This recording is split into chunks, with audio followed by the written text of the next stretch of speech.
पन्ना क्रमांक 123, लूका रचित सुसमाचार अध्याय 22 वचन 41 से लेकर 43 तक मैं पढ़ रहा हूं, ध्यान से सुनिए। और वह आप उनसे अलग एक ठेला फेंकने की दूरी पर भर गया और घुटने टेक कर प्रार्थना करने लगा, हे पिता, यदि तू चाहे तो इस कटोरे को मेरे पास से हटा ले, तो भी मेरी नहीं परंतु तेरी ही इच्छा पूरी हो। तब स्वर्ग से एक दूत उसको दिखाई दिया जो उसे सामर्थ देता था। Hallelujah, hallelujah, hallelujah. बाइबल ये बता रही है कि प्रभु यीशु मसीह अपने चेलों से एक ठेला फेंकने की दूरी पर जाकर वो प्रार्थना करने लगा, तब की ये घटना बताई जा रही है। ये घटना विस्तार से हम समझेंगे कि घटना ये कहती है, बाइबल हमें ये बताती है कि प्रभु यीशु मसीह जब इस संसार में था, या प्रभु यीशु मसीह जब इस संसार में आया तो इसलिए ही आया ताकि हर एक मनुष्य जाति को पापों की क्षमा दे सके, हर एक मनुष्य जाति को पापों से, बंधनों से आजाद करने के लिए एक कीमत चुकाई जाए। वह कीमत स्वर्ग की है, वह स्वर्ग की ओर से कीमत चुकाई जा रही है, वे लहू के द्वारा चुकाई जा रही है। और ये लहू खुद परमेश्वर ने बहाया है, वे लहू खुद परमेश्वर ने अपना इकलौता पुत्र प्रभु यीशु मसीह के द्वारा इस धरती पर बहाया है। वे रक्त का महायज्ञ, वे लहू का महायज्ञ इस धरती पर हुआ, जो क्रूस का महायज्ञ इस धरती पर हुआ वो प्रभु यीशु मसीह के द्वारा हुआ। प्रभु यीशु मसीह समस्त मनुष्य जाति की पापों का बोझ अपने शरीर पर लेने वाला था और उनके सारे पापों की जो कीमत थी वो प्रभु यीशु मसीह अदा करने वाला था, प्रभु यीशु मसीह चुकाने वाला था। और इसीलिए बाइबल बताती है कि प्रभु यीशु मसीह ने इस धरती पर इसीलिए जन्म लिया ताकि वो हमारे पापों के लिए मारा जाए, हमारे पापों के लिए वो कुचला जाए और मरने की तीसरे दिन जिंदा हो उठे, ताकि ये बात साबित हो कि इस संसार में परमेश्वर है और वे आज भी काम करता है। प्रभु यीशु मसीह को यह बात भली भांति पता थी कि मुझे हर एक मनुष्य जाति की पापों की क्षमा के लिए मुझे क्रूस पर मारा जाएगा, और कैसी रीति से मारा जाएगा, कौन से लोग मुझे पकड़वाएंगे, किस रीति से मुझे ये सब सहन करना होगा, मृत्यु की यातना, वो मृत्यु की पीड़ाएं, वो मृत्यु की वेदनाएं मुझे कैसे सहन करनी है, ये सब कुछ प्रभु यीशु मसीह को भली भांति पता था। प्रभु यीशु मसीह जब इस संसार में आया तो शुरुआती के दिनों में उसने सुसमाचार को बताया, परमेश्वर के राज्य के बारे में बताया, मन फिराव का संदेश दिया, और लोग भी प्रभु यीशु मसीह का सुनते हुए मन फिराते थे। लोग भी प्रभु यीशु मसीह का सुनते हुए पापों का, कुकर्म का मार्ग छोड़कर परमेश्वर की राह चलते थे।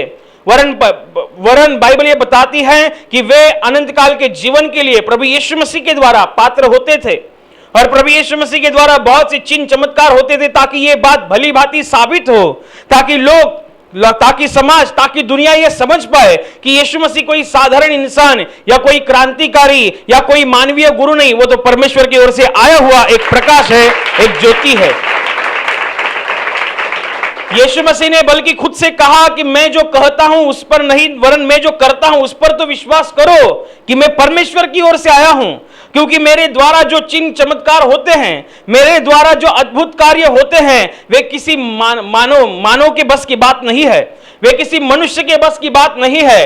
मुर्दों को जिलाना, अंधे को आंखें देना, लंगड़े को चलते करना, ये कोई साधारण मनुष्य की बात नहीं है, ये कोई केवल एक मनुष्य की क्रिया की बात नहीं है, ये तो स्वर्ग की बातें हैं, ये तो स्वर्ग का सामर्थ्य है। मुझसे सामर्थ्य बहती है, मैं स्वर्ग की ओर से आया हूं, मैं पिता की ओर से भेजा गया हूं। ये बात आप भली भांति समझ सके, इसलिए उसके द्वारा अद्भुत चिन्ह चमत्कार होते थे। इसलिए प्रभु यीशु मसीह इस संसार में अद्भुत कामों को करता था। इस धरती पर आने का मकसद केवल यह नहीं था कि केवल अद्भुत काम करने हैं, लोगों को चमत्कार दिखाने हैं, नहीं। इस धरती पर यीशु मसीह के आने का असली मकसद यह था कि लोग पापों से अपना मन फिराए। प्रभु यीशु मसीह मन फिराव का संदेश देने आया था, और इतना ही नहीं, पापों से आजादी पाकर अनंत काल के जीवन में प्रवेश करने का रास्ता बनकर वो खुद आया था। और बाइबल ये बताती है कि ये शुरुआती के कार्यकाल में प्रभु यीशु मसीह गांव-गांव, नगर-नगर, प्रांत-प्रांत जाकर प्रभु यीशु मसीह सुसमाचार बताता था। लोगों की भीड़ प्रभु यीशु मसीह के पीछे हो लेती थी। उनमें से दो भाग थे। उन भीड़ में दो तरीके के लोग थे, दो किस्म के लोग थे। एक वे थे जो यीशु मसीह का सुनने आते थे, यीशु मसीह की बातें सुनने आते थे, क्योंकि वे बातें स्वर की बातें थी। वे भली बातें जानते थे, क्योंकि उसकी बातें सुनकर एक बहुत बड़ी शांति का अनुभव होता था। और दूसरे किस्म के लोग वे होते थे जो अपनी चंगाई को पाना चाहते थे, जो अपने आप को बंधनों से आजाद करना चाहते थे, जो अपने जीवन में मुक्ति का तथा स्वतंत्रता का अनुभव करना चाहते थे। एक वे लोग थे। प्रभु यीशु मसीह का कार्यकाल चल रहा था, और जब असली का कार्य जब हुआ, या असली का कार्यकाल जब नजदीक आया, असली का मकसद क्या था कि हर एक मनुष्य जाति की पापों की क्षमा के लिए इस धरती पर क्रूस का महायज्ञ होना चाहिए। इस मनुष्य जाति की पापों की क्षमा या शैतान के बंधनों से छुड़ाने के लिए इस धरती पर कोई कीमत चुकाने वाला चाहिए, और वो था परमेश्वर। वो था उसका इकलौता पुत्र यानी कि प्रभु यीशु मसीह। और यीशु मसीह वो कीमत चुकाने के उसके अगले दिन, बाइबल बताती है उसके पहले दिन जो लिखा गया है, जो आज हम पढ़ रहे हैं, कि बाइबल ये बताती है कि प्रभु यीशु मसीह ये भली भांति जानता था कि अगले दिन यानी कि कल के दिन मुझे सूली पर मारा जाएगा, मुझे मारा जाएगा, मुझे कुचला जाएगा, मुझे पकड़ने के लिए लोग आएंगे, मेरा अपमान करेंगे, मेरी निंदा करेंगे। ये तो परमेश्वर की योजना है, उस योजना के तहत मुझे ये सब करना है। लेकिन प्रभु यीशु मसीह एक पूर्ण रीति से परमेश्वर था, वरन वे जब इस संसार में मनुष्य रूप में था तब वे पूर्ण रीति से मनुष्य था। जैसे कि एक मनुष्य के शरीर को जैसी की चुभन महसूस होती है, जैसे संवेदनाएं महसूस होती है, जैसे चेतना क्षमता शक्ति होती है, बिल्कुल उसी तरह प्रभु यीशु मसीह को भी होती थी। प्रभु यीशु मसीह को भी संवेदनाएं होती थी, क्योंकि वह स्वर्ग का परमेश्वर पूर्ण रूप से मनुष्य रूप में था। यीशु मसीह को यह बात पता थी कि परमेश्वर, परम प्रधान परमेश्वर की यानी कि मेरे पिता की जो योजना है कि मैं सूली पर मारा जाऊं, समस्त मनुष्य जाति के पापों का बोझ मैं अपने शरीर पर लूं और मैं लहू बहाऊं, ताकि जो कोई लहू पर विश्वास करेगा, ताकि जो कोई उसके पुत्र पर विश्वास करेगा उसका नाश नहीं होगा, वरन वह अनंत काल का जीवन पाएगा। और यीशु मसीह इस बात के बारे में भली भांति जानता था कि कल के दिन मेरे से यह होगा, जिसको हम शुक्रवार का दिन कहते हैं कि शुक्रवार के दिन प्रभु यीशु मसीह को सलीब पर चढ़ाया गया। लेकिन अगले दिन उसके पहले दिन गुरुवार की रात को जो हुआ उसके विषय में आज हमने बाइबल में पढ़ा है। आज का वचन ये सिखा रहा है कि प्रभु यीशु मसीह आखिरी का भोजन लेने के बाद गतसमनी बगीचे में वे प्रार्थना करने के लिए जाता है। उसके रोजमर्रा के अनुसार, उसके नियम रीति के अनुसार वे जैतून के पहाड़ पर जाता है, गतसमनी बगीचे में वो जाता है प्रार्थना के लिए। और बाइबल में बताया गया है कि कुछ चेलों को वो अपने से कुछ दूर रखता है और वे प्रार्थना करता है। प्रार्थना ऐसी करता है कि हो सके तो ये कटोरा मुझसे दूर कर, वरन मेरी इच्छा के अनुसार नहीं वरन तेरी इच्छा के अनुसार हो। वे किस कटोरे की बात कर रहा है? प्रभु यीशु मसीह किस कटोरे की बात? जो पीड़ा का कटोरा है, जो दुख और दर्द का कटोरा है, जो अपमान का कटोरा है, जो मुझे कल के दिन पीना है, जो मुझे कल के दिन ग्रहण करना है, हो सके तो यह कटोरा मेरे से दूर हो जाए। क्योंकि यीशु मसीह को पता था कि ये जो पीड़ाएं मुझे सहनी है, या क्रूस की जो शिक्षाएं हैं, या क्रूस का मार्ग जो मुझे चलना है, ये आसान बात नहीं है। ये किसी साधारण इंसान की बात नहीं है। जैसा कि हम उसके बलिदान के विषय में पढ़ते हैं, बाइबल बताती है कि वो लहूलुहान हुआ, उस पर कोड़े बरसवाए गए, उसका अपमान और निंदा की गई। वो कोई साधारण इंसान नहीं था। उसने कुछ गलती की थी इसलिए वो नहीं था, उसने कुछ गलत किया था इसलिए वो नहीं था, वरन वो हमारे पापों के लिए मारा गया, हमारे पापों के लिए वो कुचला गया, हमारी पापों की सजा वो ले रहा था। वो अपने आप में तो निर्दोष था, अपने आप में निष्पाप था, अपने आप में निष्कलंक था, फिर भी वो अपमानित हुआ। क्यों? क्योंकि हम बचाए जाए। हम निर्दोष ठहरे इसलिए वो अपमानित हुआ, वो गुनहगार ठहरा। हम बंधनों से आजाद हो इसलिए वो खुद बंधन में चला गया। हम जीवन पाए इसलिए उसने मौत को सहा। सब कुछ उसने हमारे लिए किया। लेकिन ये जो यात्रा थी, ये जो क्रूस की यात्रा थी, या ये जो क्रूस का मार्ग उसे चलना था, वे आखिरी की यात्रा जो उसे चलनी थी, वो बहुत ही पीड़ा से भरी थी, वो बहुत ही वेदनाओं से भरी थी। बाइबल बताती है जब उस पर कोड़े बरसवाए जाते थे तो शरीर के मांस बाहर आ जाता था, मांस के टुकड़े बाहर आते थे, 100-200 ग्राम टुकड़े बाहर आता था, इतना वो पीड़ा सह रहा था। एक सुई चुभती है तो झट से लहू बहता है हमारे हाथों से, या किसी पत्थर पर हम जाने अनजाने में हमारा पैर टकराता है तो बहुत सी पीड़ाएं होती है। उंगलियां दर्द करने लगती है, पूरे शरीर दर्द से कहराता है, क्योंकि हमें जाने अनजाने में पत्थर से चोट लगी है। कुछ यदि हमारे पांव पर कोई भारी पत्थर गिर जाता है, हम वेदनाओं से व्याकुल हो जाते हैं। और बाइबल ये बताती है कि वो वेदनाओं की चरम सीमा पर था, वो पीड़ाओं की चरम सीमा पर था। वे उसके शरीर से हर एक कतरा इस धरती पर बहा था। यह सब कुछ यीशु मसीह जानता था। उसे पता था कि अगले दिन मुझे क्या होने वाला है, इसलिए वो शरीर रूप में यीशु मसीह आत्मा में बहुत ही व्याकुल हुआ। बाइबल बताती है उस रात उसने 3 बार प्रार्थना की, 3 बार प्रार्थना की। प्रार्थना में उसने ये कहा कि हो सके तो ये कटोरा मुझसे दूर हो जाए। वो पीड़ा का कटोरा, ये सहज बात नहीं है। यीशु मसीह ने जो सहा है वो किसी साधारण इंसान की बात नहीं है, कोई सहन नहीं कर सकता, वरन यीशु मसीह ने वे सहा, क्योंकि बाइबल बताती है जैसा कि आज हमने पढ़ा है, प्रभु यीशु मसीह 3 दफा प्रार्थना की उसने। जब वो 3 दफा प्रार्थना करा था, तीसरी प्रार्थना में घटना घटती है। तीसरी प्रार्थना में जब वे प्रार्थना करता है तो उसे एक स्वर्गदूत दिखाई देता है, परमेश्वर का दूत उसे दिखाई देता है, और वे दूत यीशु मसीह को सामर्थ्य दे रहा है, ऐसा यीशु मसीह देखता है। प्रभु यीशु मसीह अगले का दिन जो वो दुख का कटोरा सहना है, उसलिए स्वर्ग से उसे सामर्थ्य मिली, वो सह सके जो वो आत्मा में, बाइबल बताती है प्रभु यीशु मसीह आत्मा में इतना पीड़ा से भरा था, वो शरीर में इतना व्याकुल हो चुका था, हृदय में इतना व्याकुल हो चुका था कि उसके शरीर का पसीना धरती पर, इस भूमि पर लहू की बूंदों के समान गिरता था। लहू की छींटे जैसी गिरती है वैसे उसका पसीना गिरता था, इतना व्याकुल है। विज्ञान इस बात के बारे में बताता है कि जो कोई अपनी आत्मा में व्याकुलता की बहुत ही चरम सीमा पर होता है तो उसका पसीना लहू के समान टपकता है, यह विज्ञान कहता है। आज तक हम भी समस्या में रहे हैं, या हम भी पीड़ा में रहे हैं, या हम भी वेदनाओं में रहे हैं, या कभी आपका पसीना लहू के समान गिरता हुआ देखा है आपने? इसका मतलब आपने उस पीड़ा की चरम सीमा नहीं नापी है, आप उस पीड़ा की चरम सीमा तक नहीं पहुंचे हैं जो कि यीशु मसीह गया था। क्यों गया था? केवल हमारे लिए गया था, हमारे कारण गया था, क्योंकि उसे पता था कि अगले दिन मुझे ये पूरा करना है। मैं पूरा करना चाहूंगा, लेकिन मैं शरीर में हूं, कैसे हो सकता है? बाइबल बताती है वो प्रार्थना में लगातार बना रहा, और तीसरी प्रार्थना में उसने एक स्वर्गदूत को देखा जो उसे सामर्थ्य देता दिखाई दिया।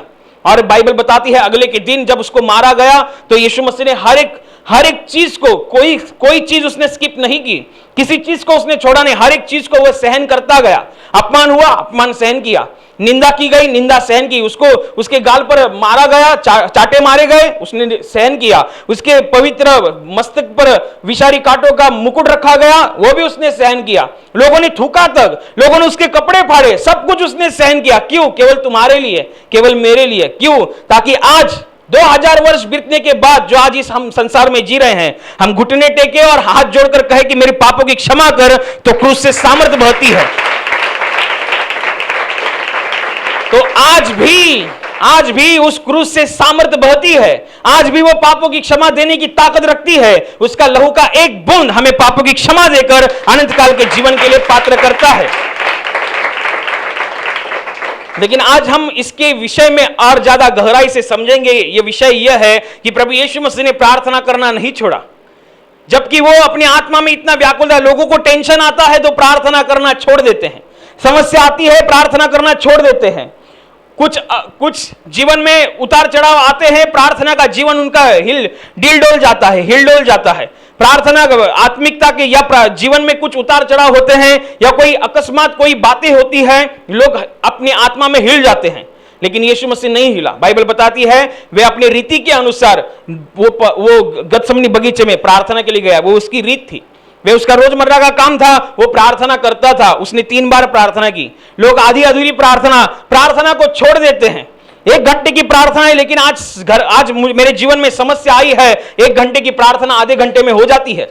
आज कोई तकलीफ है, आज कोई अकस्मात उतार चढ़ाव आया है, तो आधा घंटा का बाइबल पढ़ना 10 मिनट का हो जाता है।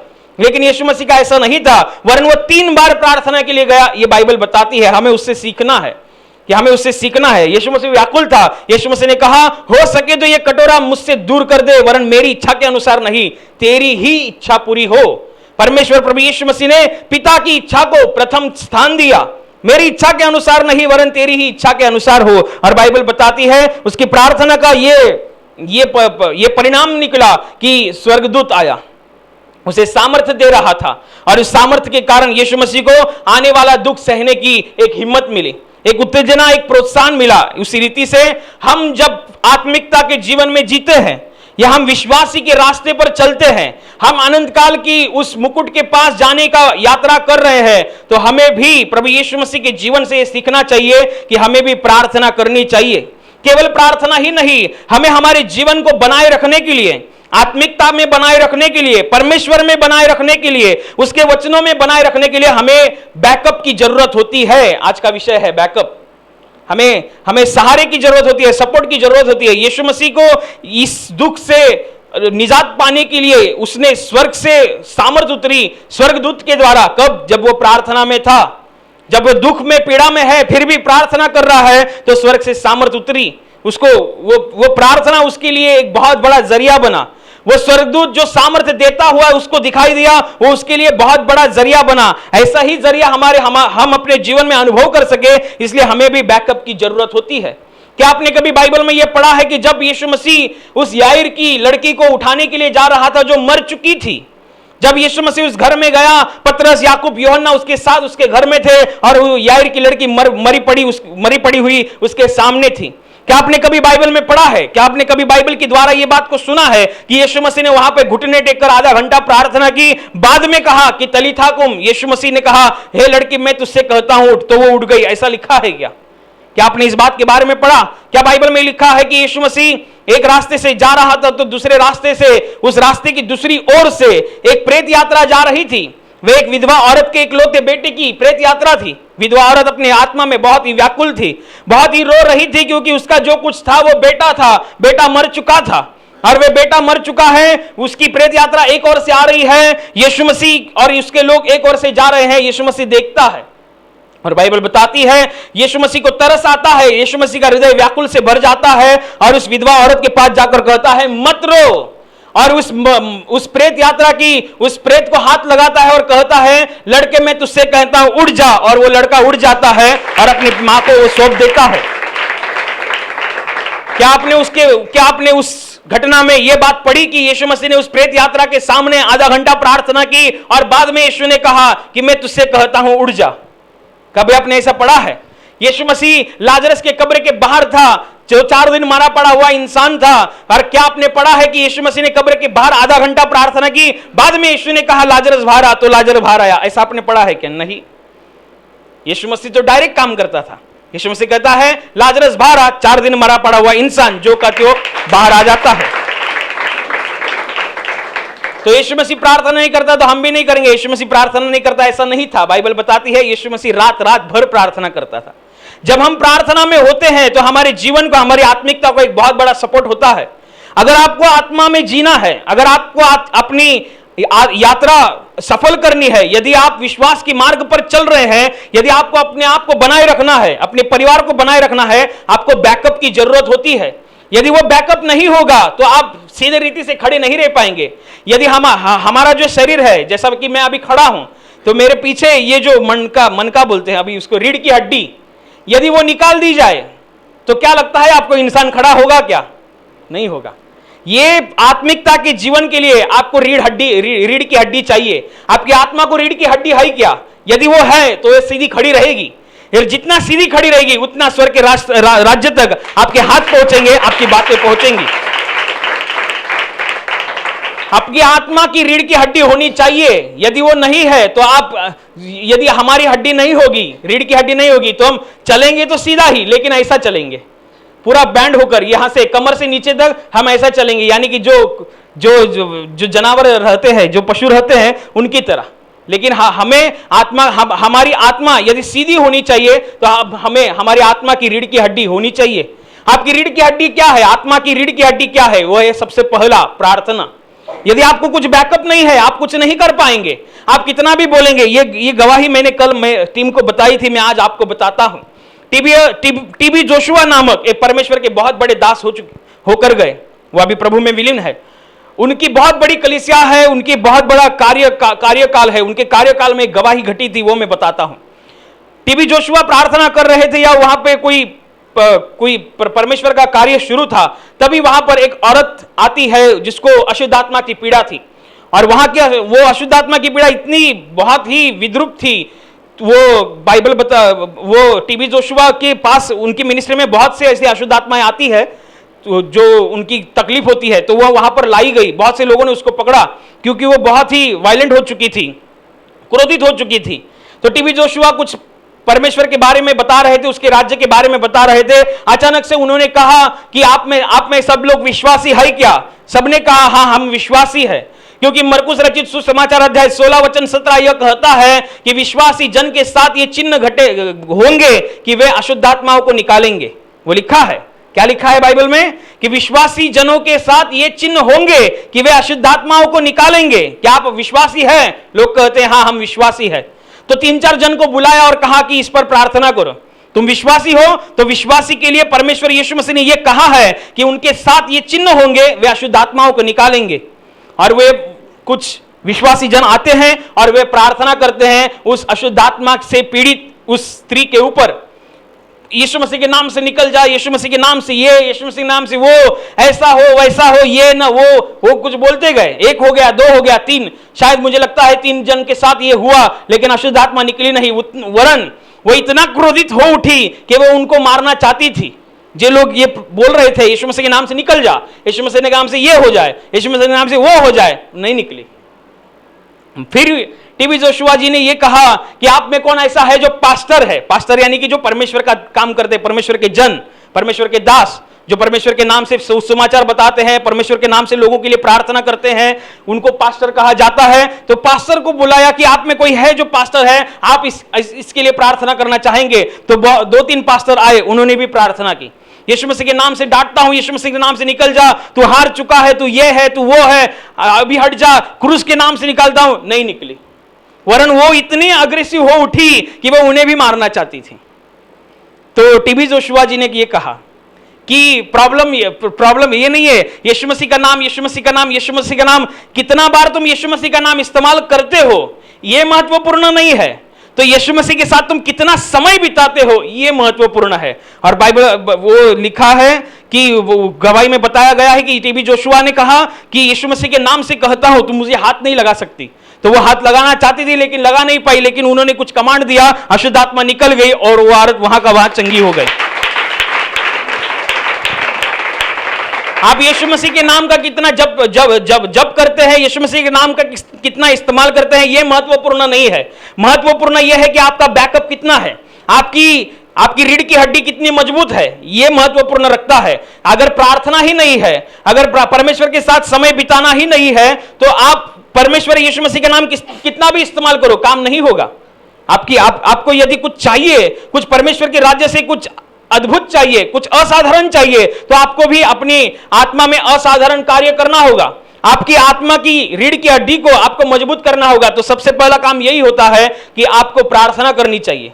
आपकी रीढ़ की हड्डी मजबूत होने के लिए आपके पास, यदि आपके पास बैकअप नहीं है, आपके पास कोई बैकअप यानी कि जो अभी बहुत से लोग होते हैं जो मोबाइल के साथ साथ वो इस्तेमाल करते हैं पावर बैंक। क्योंकि चार्जिंग खत्म हो जाए तो पावर बैंक में बैकअप होता है, वो चार्ज होता है, वो लगा देते हैं तो स्विच ऑफ होने वाला मोबाइल भी चलने लगता है। ऐसा बैकअप होना चाहिए। यदि आपके पास बैकअप नहीं है आप कुछ नहीं कर पाएंगे। आप बोलेंगे कि ये ऐसा नहीं हो रहा है, वैसा नहीं हो रहा है, ये नहीं हो रहा है, वो नहीं। हम यीशु मसीह का नाम तो इस्तेमाल कर रहे हैं, यीशु मसीह के नाम को तो बोल रहे हैं, लेकिन यीशु मसीह के साथ समय बिताया क्या? यीशु मसीह की बातों को सुना क्या? यीशु मसीह की बातों पर मनन चिंतन अध्ययन किया क्या? यह महत्वपूर्ण है। कितना बार आपने यीशु मसीह का, क्या बाइबल में आपने ये नहीं पढ़ा कि पौलुस की कोई कॉपी करने जा रहा था, 7 लोग कॉपी करने जा रहे थे कि पौलुस जिस यीशु मसीह की घोषणा करता है उसकी शपथ, इसे छोड़कर निकल जा। वे अशुद्ध आत्मा अग्रेसिव हो उठी और साथ के सातों लोगों को मारा, उसने कपड़े फाड़ डाले और घर से बाहर निकाल दिया। उस अशुद्ध आत्मा ने केवल यीशु मसीह का नाम लेने से नहीं, यीशु मसीह के साथ समय बिताने से सामर्थ उतरती है। यह सच बात है। आपके पास बैकअप होना चाहिए, बहुत बड़ा बैकअप। यदि बैकअप है तो आप कुछ भी हक से मांग सकते हैं। आप परमेश्वर से हक से मांग सकते हैं। कब? जब आपके पास बैकअप है। आपके पास क्या है? आप यीशु मसीह, बाइबल बताती है कि जब एक विधवा औरत ने दान किया था तो लोग उसके विषय में कुड़कुड़ाने लगे, लेकिन प्रभु यीशु मसीह उसके लिए खड़ा हुआ और यीशु मसीह ने कहा कि तुमसे अधिक इसने ज्यादा दान किया है। उसके दान की यीशु मसीह ने प्रशंसा की। क्यों? क्योंकि उसके जीवन में बहुत बड़ा बैकअप था। क्या? उसके त्यागपूर्ण प्रेम। उसका त्यागपूर्ण दान, उसके पास जो कुछ भी था वे 2 रुपए ही थे। ले जाकर जो कुछ भी था वो 2 रुपए ही थे। उसमें से वो 1 रुपया रख सकती थी, लेकिन उसने रखा नहीं। उसने जो कुछ भी किया, परमेश्वर पर भरोसा किया, मैंने तेरे लिए किया है, मैं तेरे लिए कर रही हूं, तेरा कार्य आगे जाए, इसलिए उसने दान किया। लेकिन वो हुआ ये, परमेश्वर प्रभु यीशु मसीह जगह पर खड़ा होकर उसकी दान की प्रशंसा की और वो आशीषित हुई। बहुत बार ऐसे होता है कि हमारे पास कोई बैकअप नहीं होता। आपकी प्रार्थना कितनी है, आपका बाइबल पढ़ना कितना है, आप कितना सेवा में है, आप कितना दान करते हैं, आप कितने लोगों को मदद करते हैं, यह आपकी आत्मा की रीढ़ की हड्डी है। आपकी रीढ़ की हड्डी को आप कभी भी हाथ से, कभी टाइम होगा तो हाथ लगा देना। ऐसे गैप होते हैं, 1 2 3 4 5 ऐसे गैप होते हैं, तब पूरी मिलकर वो रीढ़ की हड्डी होती है। ऐसे ही आपकी प्रार्थना की एक हड्डी होती है, आपकी बाइबल पढ़ने की एक हड्डी होती है। आपकी रीढ़ की हड्डी मजबूत होनी चाहिए। रीढ़ की हड्डी मजबूत नहीं होता तो सहारा लेने की जरूरत पड़ती है। कोई पट्टा लगाता है या कोई वॉकर लेके चलता है। हमें वॉकर लेने के लिए प्रभु ने नहीं बुलाया है, हमें सहारा लेने के लिए प्रभु ने नहीं बुलाया है, बल्कि खुद परमेश्वर पवित्र आत्मा के द्वारा हमें सहारा देता है, हम उसके द्वारा चलते हैं। यह आत्मा की बात हो रही है। यदि आप आत्मा में कुछ चाहते हैं, आप स्वर्ग के राज्य से हक से चाहते हैं, हक से, तो आपकी रीढ़ की हड्डी मजबूत होनी चाहिए। आपके पास आपका खुद का बैकअप होना चाहिए। यदि बैकअप नहीं है, आप कुछ नहीं कर पाएंगे। जैसा कि मैंने वो टीबी जोशुआ की जी के बारे में, उनकी कलीसिया में घटी हुई गवाही के द्वारा बताया कि उन विश्वासी जन भी आए, पास्टर लोग भी आए, लेकिन वो अशुद्ध आत्मा नहीं निकली। क्यों? क्योंकि बैकअप नहीं था। आप कितना अच्छे से यीशु मसीह का नाम लेते हैं, कितना मधुरता से यीशु मसीह का नाम लेते हैं, कितनी ऊंची आवाज में यीशु मसीह का नाम लेते हैं, इससे शैतान नहीं डरता। यह ध्यान रखना कभी भी, इससे शैतान नहीं डरता कि आप कितना अच्छा रीति से यीशु नाम बोलते हैं, कितना मधुरता से यीशु नाम बोलते हैं, कितना ऊंचे से यीशु नाम बोलते हैं। इससे शैतान नहीं डरता। शैतान इससे डरता है कि वही यीशु नाम के लिए आपने कितनी बार प्रार्थना की है, कितना एकांत में समय बिताया है। जो प्रार्थना, एक कलीसिया की गवाही ये थी कि उस कलीसिया के पास्टर लोग आते थे प्रार्थना के लिए और उनको बताते थे पश्चाताप करो, पश्चाताप करो, पश्चाताप करो, क्योंकि उस कलीसिया की वो जरूरत थी। इसलिए वो उस बात के बारे में गवाही देते थे, उस बात के बारे में समझाते थे, लेकिन कोई मन पर नहीं लेता था। वही पास्टर 21 दिन की उपवास प्रार्थना में दुनिया से अलग होकर प्रार्थना के लिए चले गए, और 21 दिन के बाद जब वो प्रार्थना के लिए पुलपीठ पर खड़े हुए, तो गवाही ये है कि वो खाली खड़े हुए, ज्यादा कुछ बोला नहीं, लोग रोने लगे अपने आप। उनको अपने पापों के उनको देखते ही अपने पापों के विषय में अनुभूति होने लगी, वे पश्चाताप करने लगे। अभी उस पास्टर के पास क्या है? 21 दिन का बैकअप है। आपके पास क्या है? आपके पास कौन सा बैकअप है? मेरा ये काम नहीं हो रहा है, वो काम नहीं हो रहा है, ये घट नहीं रहा है, वो घट नहीं रहा है। सबसे पहला प्रश्न ये है, आपके पास क्या बैकअप है? आपने अपने पास कितना जमा करके रखा है? आपने पास कितना आपको सहारा देने के लिए बैकअप रखा है? क्या है आपके पास? आप खुद से पूछो कि मेरे पास बैकअप क्या है? किस अधिकार से या किस हक से मैं मांगू, कि मैं किस हक से मांगू? यदि मेरे पास है ही नहीं कुछ, मेरे पास है ही नहीं कुछ। बाइबल में पुराने नियम में एस्तर नाम की रानी थी, वे यहूदी थी, वे मर्दके नाम के व्यक्ति की वो चचेरी बहन थी, वे वहां के तब का राजा शरीयशुल की वो पत्नी थी। तो होता यह है कि वहां पर एक अधिकारी होता है जो हामान नाम का इंसान होता है। वे अधिकारी यहूदी मर्दके के वजह से सारे यहूदी लोगों पर चिढ़ता है, क्योंकि मर्दके हामान के सामने झुकता नहीं, क्योंकि यहूदी लोग नहीं झुकते, कि वो झुकते हैं केवल एक ही के सामने, वो है जिंदा परमेश्वर, वो यहोवा परमेश्वर के सामने। तो हामान को इस बात के बारे में गुस्सा आया कि मैं इतना बड़ा इंसान हूं, इस राज्य का इतना बड़ा इंसान होते हुए भी मोर्दके मेरे सामने झुकता नहीं है, और मोर्दके से बदला लेना ये मेरे रेपुटेशन को शोभा नहीं देगा, मेरे सम्मान को शोभा नहीं देगा। इसलिए इसके साथ साथ इसकी जाति को भी नष्ट कर दूंगा। कौन सी जाति को? यहूदी जाति को। कौन यहूदी? परमेश्वर के लाडले लोग, परमेश्वर के अपने जन। उनके विरोध में उसने एक कट रचा, उसने एक योजना बनाई कि सारे यहूदी मर जाए, सारे यहूदियों का नाश हो जाए और मेरा नाम आ गया। इसलिए इस हामान नामक इंसान ने तब के राजा शरीयशु से एक बात के बारे में प्रमाण पत्र बनवा कर लिया कि सारे यहूदियों को मारा जाए। ये बात मर्दके को पता चलती है कि परमेश्वर के जन के लोगों के विरुद्ध में कुछ बना है। इस हामान ने कुछ अलग षड्यंत्र रचकर मेरे लोगों के विषय में, मेरे विषय में एक षड्यंत्र रचा है। सबको मार डालने की वो षड्यंत्र था, और राजा ने भी अनुमति दे दी थी। लेकिन हुआ ये कि राजा की पत्नी जो थी, राजा की बहुत सारी पत्नी थी, उसमें एक एस्तर नाम की पत्नी थी। वो परमेश्वर के वो यहूदी थी और वे मर्दोकी की चचेरी बहन थी, उसने एस्तर से जाकर कहा कि देख ऐसा ऐसा हुआ है। उस हामान ने हमारे विरोध में, हमारे लोगों के विरोध में, परमेश्वर के लोगों के विरोध में एक झूठा फरमान निकाला है, झूठी बातें कही और राजा के द्वारा यह फरमान निकाला कि सबको मारा जाए। अभी जो कुछ भी है वो तेरे हाथ में है। क्या पता परमेश्वर ने तुझे इसी दिन के लिए रानी बनाया होगा, क्योंकि एस्तर रानी ऐसे ही नहीं बनी थी, उसके पीछे भी परमेश्वर की एक बहुत बड़ी योजना थी। और मर्दोकी ये कहता है शायद इसी दिन के लिए तुझे रानी बनाया होगा कि तू अपने लोगों के लिए खड़ी हो जाए। तो लेकिन वहां के जमाने में राजा के दरबार में कोई अनुमति के द्वारा कोई नहीं जाता था। बिना अनुमति यदि कोई राजा के पास भी गया तो उसे मारने की आज्ञा होती थी, बिना अनुमति के, चाहे कोई भी होने दो, वो कोई इंसान होने दो या उसकी खुद की रानी होने दो या कोई दास होने दो, राजा के अनुमति के बगैर कोई भी उसके पास नहीं जाता था या नहीं जा सकता था, नहीं तो मारा जाएगा। तो मर्दोकी ने एस्तर रानी से कहा कि तू जाकर अपने लोगों के लिए खड़ी हो जा, अपने लोगों के लिए बात कर राजा से। तो वो कहती है ऐसे कैसे जाऊं, अभी तक मेरा समय नहीं आया है, अभी तक मुझे बुलावा नहीं आया है, मैं कैसे जाऊं। वो कहता है कि नहीं तुझे जाना पड़ेगा। उनमें बातचीत होती है, तब एस्तर रानी स्टैंड लेती है। एस्तर रानी कहती है मैं 3 दिन 3 रात तक उपास प्रार्थना में रहूंगी, तुम भी उपास प्रार्थना करो और जितने यहूदी है उनको भी कहो 3 दिन 3 रात उपास प्रार्थना में रहे। राजा की इजाजत के बगैर मैं उसके पास जाऊंगी। यदि परमेश्वर का अनुग्रह हमारे साथ हुआ तो मैं नहीं मरूंगी, और यदि हुआ तो मैं उससे बात करूंगी। 3 दिन 3 रात लोग लगातार परमेश्वर की से आराधना कर रहे हैं। खुद एस्तर रानी प्रार्थना में है, मर्दोकी प्रार्थना में है, पूरी यहूदी कौम प्रार्थना में है। क्या प्रार्थना है कि हमारे लिए एस्तर रानी जो काम करने जा रही है या राजा के अनुमति के बगैर जो वो उस दरबार में जा रही है वे बच जाए। सब लोग प्रार्थना में है। ध्यान रखना तब के जमाने में यह था कि राजा के पास कोई भी राजा के अनुमति से कोई भी नहीं आ सकता था। जैसा ही कोई आया हुआ दिखाई देता है तो वहां के सैनिक लोग उसको मार देते थे। और यदि राजा को दया आई और राजा ने अपना राजदंड उसके सामने किया तो वो बच जाता था। यदि कोई आया इंसान राजा के अनुमति के बगैर और राजा का मन यदि कोई अच्छा हो, राजा मूड में होगा और राजा ने अपना राजदंड उसके सामने किया तो कोई उसको मारता नहीं था, क्योंकि उसके ऊपर अनुग्रह हुआ है, ऐसे वहां के लोग समझते थे। और अभी ये बात है कि एस्तर रानी को उसके पास जाना है राजा के अनुमति के बगैर। हो सकता है उसको मारा भी जा सकता है, हो सकता है वो जान से भी हाथ धो बैठे, लेकिन वो जाती है क्यों? अपने लोगों के लिए।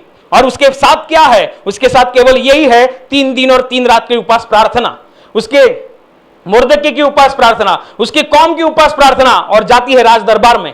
वो कैसे तैसे करके उस राज दरबार में जाती है, राजा के सिंहासन के सामने खड़ी होती है। सैनिक लोग अपने हाथों में तलवार लेकर खड़े रहते हैं, क्योंकि ये अनुमति के बगैर आई है, सबको पता था।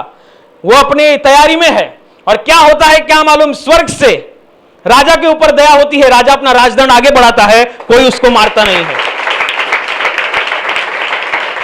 राजा तब उस पर खुश होता है। क्या पता क्या होता है? परमेश्वर उसकी राजा का हृदय को हाथ लगाता है, राजा खुश होता है और राजा कहता है बोल, तू मुझसे क्या मांगती है, तुझे क्या चाहिए मुझसे? वो कहती है आज के दिन तुम हमारे यहाँ खाने के लिए आ जाए। और वो खाने पे आता है। तब एस्तर रानी अपने विरोध में, अपनी कौम के विरोध में जो कुछ भी हामान ने रचा है वो सब कुछ बताती है। राजा चिढ़ता है और हामान ने जो फांसी का फंदा बनाया था मर्दोकी के लिए, राजा उसी फांसी के फंदे पर हामान को चढ़ाता है और राजा के द्वारा सब लोग बचाए जाते हैं। कैसे? वो एस्तर रानी उस राजा के महल तक जा पाई और उस पर अनुग्रह हुआ। कैसे? उसके पास बैकअप था। आपके पास बैकअप होना चाहिए। चाहे आपकी जीवन की समस्या आपको बहुत कठिन लगती हो, आपको बहुत ही जटिल लगती हो, लेकिन कोई है जिसके लिए वो सब कुछ आसान है। लेकिन वो आसान रीति से आपको वहां से निकालने के लिए आपके पास बैकअप होना चाहिए। क्या है बैकअप? कितने लोग हैं जो रात में उठकर प्रार्थना करते हैं? बहुत से कुछ कम गिने चुने लोग मुझे पता है जो रात में उठकर प्रार्थना करते हैं। रात में उठकर 2 बजे 3 बजे ऐसे उठकर प्रार्थना करते हैं। साधारण प्रार्थना है, उपवास प्रार्थना है, मध्यस्थी की प्रार्थना है। बहुत सी जरिए हैं जिसके द्वारा आप अपनी आत्मा की रीढ़ की हड्डी को मजबूत कर पाएंगे। आपके पास बैकअप होना चाहिए, मेरे पास बैकअप होना चाहिए। ये ध्यान रखना। नहीं कई लोगों को ऐसा लगता है मैं प्रार्थना करके आया, जैसा मैं प्रार्थना के लिए गया था वैसे ही प्रार्थना करके बाहर आया। मैं प्रार्थना के रूम में काला गया था, प्रार्थना एक घंटा हो गया, प्रार्थना के बाहर आया, गोरा तो नहीं हुआ मैं। ऐसा नहीं है, लेकिन कुछ है जो हलचल हुई है। कई लोगों को लगेगा मैं प्रार्थना करता हूं लेकिन मेरे पीछे ऐसा सर्कल नहीं बनता है। मैं प्रार्थना करता हूं तो मेरा चेहरा गोरा नहीं होता है, मैं प्रार्थना करता हूं तो ये नहीं हुआ। ये बाहरी चीजों के ऊपर ध्यान नहीं देना। जब आप प्रार्थना के लिए बैठते हैं तो समझ जाना स्वर्ग के राज्य में कुछ ना कुछ हलचल हो रही है, जो ना आपको दिखाई दे रही है, जो ना आपको महसूस हो रही है। यदि आप आत्मा में लगातार बने हैं, जो लगातार ही में बने रहते हैं उनको पता है क्या हलचल हो रही है, स्वर्ग में क्या हलचल हो रही है। जो लगातार में बने रहते हैं उनको भली भांति पता चलता है। लेकिन आप कभी कभार प्रार्थना में बैठे रहेंगे, लेकिन बैठना जरूर, जैसा आपको मिले, समय मिले बैठना जरूर, नहीं मिले तो भी बैठना, समय से समय निकालना, लेकिन बैठना। आप अपनी आत्मा की रीढ़ की हड्डी को मजबूत करना। जैसा कि हम खाना खाते हैं, जो उस खाने में कभी कभी कैल्शियम होता है तो हड्डी को अच्छा रहता है। आपकी आत्मा की रीढ़ की हड्डी आपकी प्रार्थना से मजबूत होगी। आप कैसे कर सकते हैं, आपकी रीढ़ की हड्डी को आप कैसे मजबूत बना सकते हैं, ये आपके ऊपर है। आप किसी, ध्यान रखना, ये आत्मिक जगत है, ये आत्मिकता है। ये आत्मिकता किसी एक चीज पर डिपेंड नहीं होती। नहीं तो बहुत से लोगों को ऐसे मैंने ऐसे भी लोग देखे हैं जो परमेश्वर के राज्य में सेवा में है लेकिन प्रार्थना नहीं करते। क्यों? क्योंकि उनको ऐसे लगता है कि हम परमेश्वर की सेवा करते हैं, हम परमेश्वर का कार्य करते हैं, इसलिए हमें प्रार्थना की जरूरत नहीं है, परमेश्वर हमारा सब संभालेगा। नहीं, परमेश्वर प्रभु यीशु मसीह तो खुद परमेश्वर का पुत्र था, वे स्वर्ग और पृथ्वी का मालिक इस संसार में था, फिर भी रात रात भर प्रार्थना करता था। तो तुम किस खेत का मूली है? वो रात रात भर प्रार्थना करता था। तुम्हारी प्रार्थना मिनटों में नहीं। ध्यान रखना, एक विश्वासी इंसान जो लगातारी में है या 3 महीने से ऊपर या प्रार्थना में आता है, आपकी प्रार्थना मिनटों में नहीं, आपकी प्रार्थना घंटों में होनी चाहिए, चाहे वो आधा घंटा होने दो या 1 घंटा होने दो। रीढ़ की हड्डी मजबूत होनी चाहिए। आत्मिकता किसी एक चीज पर डिपेंड नहीं होती। मैं ये करता हूं तो मैं बाकी का कुछ नहीं करूंगा। कई लोगों का ऐसा होता है, मैं प्रार्थना करता हूं, बाइबल नहीं पढ़ूंगा तो चलेगा, दान नहीं करूंगा चलेगा, किसी को सुसमाचार नहीं बताऊंगा चलेगा। नहीं, ऐसा नहीं होता। हर एक चीज एक दूसरे पर डिपेंड होती है, ये याद रखना, भली बात याद रखना। हर एक चीज एक दूसरे पर डिपेंड होती है आत्मिक जगत में। यदि आपको प्रार्थना का जीवन बनाए रखना है, आपको प्रार्थना में भी आना होगा। यदि आपको प्रार्थना में आने का जीवन बनाए रखना है, आपको दान भी करना होगा। आपको दान का जीवन बनाए रखना है, आपको सुसमाचार भी बताना होगा। हर एक चीज के ऊपर डिपेंड है। आप किसी एक चीज के ऊपर मर्यादित रह नहीं सकते या मर्यादित रहकर काम ना करें, क्योंकि जितना आप मर्यादित रहेंगे उतने आपके रास्ते कम हो जाएंगे। जितना आप अमर्यादित रीति से करेंगे उतने ज्यादा रास्ते स्वर्ग के राज्य से आपके लिए खुलेंगे, आपके लिए आशीषों का कारण बनेंगे। इसलिए हमें हमारी आत्मा का बैकअप बनाए रखना है। आप देखो आप क्या कर सकते हैं, कैसे बनाकर रखे, कैसे करे, यह आपके ऊपर है। जितना बनाकर रखेंगे आपकी आत्मा की रीढ़ की हड्डी उतनी ही मजबूत होती जाएगी, और जितनी मजबूत होगी उतना ही आपकी आवाज स्वर्ग के राज्य तक गूंजेगी। और इसी रीति से हमारी आत्मा की आत्मिक हड्डी को, रीढ़ की हड्डी को अधिकाधिक मजबूत करने के लिए पवित्र आत्मा के द्वारा हमें सहायता, ज्ञान और समझ मिले, इसलिए हम प्रार्थना करेंगे। Hallelujah, hallelujah, hallelujah. और अभी प्रार्थना करने का समय है। प्रभु यीशु मसीह ने कहा, यद्यपि तुम मेरे नाम से कुछ मांगोगे तो वह परमेश्वर की महिमा के लिए तुम्हें दिया जाएगा। हाँ, उसका वचन यही सत्य है। वे अपने वचनों को पूरा करना जानता है, वे अपने वचनों को पूरा करने की सामर्थ रखता है। इसलिए हम उसके वचनों पर और सामर्थ के ऊपर विश्वास रखते हुए विश्वास के द्वारा प्रार्थना करेंगे। आपके जिस हिस्से पर बीमारी है उस हिस्से पर हाथ रखिए, और वहाँ हाथ नहीं रख सकते तो अपने सीने पर हाथ रखिए। आपके जीवन में से और शरीर में से हर एक दुख, तकलीफ, बीमारी प्रभु यीशु मसीह के पवित्र नाम इसी क्षण नष्ट हो जाए। आपके जीवन के बंधन और श्राप प्रभु यीशु मसीह ने बहाए हुए पवित्र लहू के द्वारा इसी क्षण टूट जाए। आपके जीवन की समस्या और शैतान का भयावह अंधार प्रभु यीशु मसीह के दिव्य और पवित्र प्रकाश के द्वारा इसी क्षण नष्ट हो जाए। आप पर, आपके परिवार के ऊपर प्रभु यीशु मसीह के महान आशीष आए। आमीन।